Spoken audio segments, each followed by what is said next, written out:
Hello বন্ধুরা, আমাদের চ্যানেলে আপনাদের সবাইকে স্বাগত জানাই।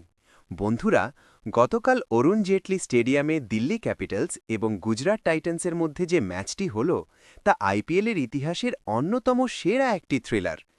একদম শেষ বল পর্যন্ত রুদ্ধশ্বাস উত্তেজনা, আর শেষ হাসি হাসল শুভমান গিলের গুজরাট। চলুন দেখিনি গতকালের ম্যাচের পুরো হাইলাইটস। টসে জিতে দিল্লির অধিনায়ক অক্ষর প্যাটেল প্রথমে বোলিং করার সিদ্ধান্ত নেন, কিন্তু গুজরাটের ব্যাটাররা প্রথম থেকেই দিল্লির বোলারদের ওপর রীতিমতো ঝড় তোলেন এবং স্কোরবোর্ডে ৪ উইকেটে ২১০ রান তুলে দেন। জাস বাটলার নিজের বিধ্বংসী ফর্মে ফিরে এসে মাত্র ২৭ বলে ৫২ রানের এক দুর্দান্ত ইনিংস খেলেন, যেখানে ছিল ৫টি বিশাল ছক্কা। শুভমান গিল অধিনায়কোচিত ইনিংস খেলে ৪৫ বলে ৭০ রান করেন। লুঙ্গি এনগিডির বলে আউট হওয়ার আগে তিনি দলকে একটি শক্ত ভিত এনে দেন। ওয়াশিংটন সুন্দর শেষ দিকে মাত্র ৩২ বলে ৫৫ রান করে নিজের আইপিএল কেরিয়ারের প্রথম ৫০ পূরণ করেন এবং গুজরাটের বিশাল স্কোর নিশ্চিত করেন। ২১১ রানের বিশাল টার্গেট তাড়া করতে নেমে দিল্লিও শুরুটা দারুণ করেছিল। প্রথম নিশাঙ্কা ২৪ বলে ৪১ রান করে দলকে দারুণ শুরু এনে দেন। কেএল রাহুল একাই লড়াই চালিয়ে যান এবং মাত্র ৫২ বলে ৯২ রানের এক অনবদ্য ইনিংস খেলেন। মোহাম্মদ সিরাজের বলে আউট হওয়ার আগে তিনি ১১টি ৪ এবং ৪টি ছক্কা হাঁকান।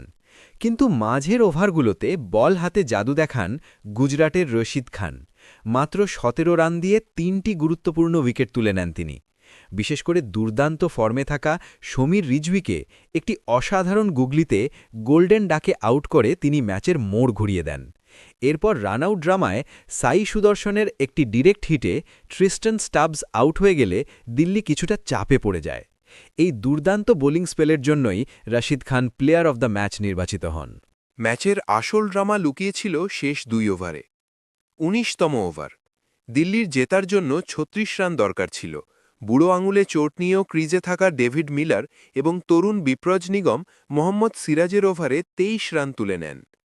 এর মধ্যে বিপ্রজের একটি অসাধারণ আপারকাট বাউন্ডারিও ছিল, যা দিল্লির আশা বাঁচিয়ে রাখে। শেষ ওভারে জয়ের জন্য দিল্লির দরকার ছিল ১৩ রান। বল হাতে প্রসিদ্ধ কৃষ্ণা।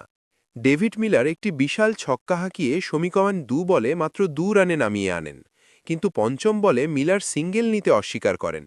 তিনি নিজেই ম্যাচটি শেষ করতে চেয়েছিলেন, আর ঠিক শেষ বলে একটি স্লোয়ার বাউন্সারে তিনি বল মিস করেন। রান নেওয়ার মরিয়া চেষ্টায় নন স্ট্রাইকার প্রান্তে থাকা কুলদীপ যাদব রান আউট হয়ে যান। ফলে নিশ্চিত জেতা ম্যাচ হাতছাড়া হয় দিল্লির এবং মাত্র ১ রানে এক অবিস্মরণীয় জয় ছিনিয়ে নেয় গুজরাট টাইটান্স। বন্ধুরা, কালকের ম্যাচে ডেভিড মিলারের ওই পঞ্চম বলের রান না নেওয়ার সিদ্ধান্তটা কি সঠিক ছিল? আপনাদের মতামত অবশ্যই কমেন্ট বক্সে জানান। আইপিএলের সব খবর এবং দারুণ সব ম্যাচের রিভিউ পেতে ভিডিওটিতে একটি লাইক দিন এবং আমাদের ইউটিউব চ্যানেলটি এখনই সাবস্ক্রাইব করুন।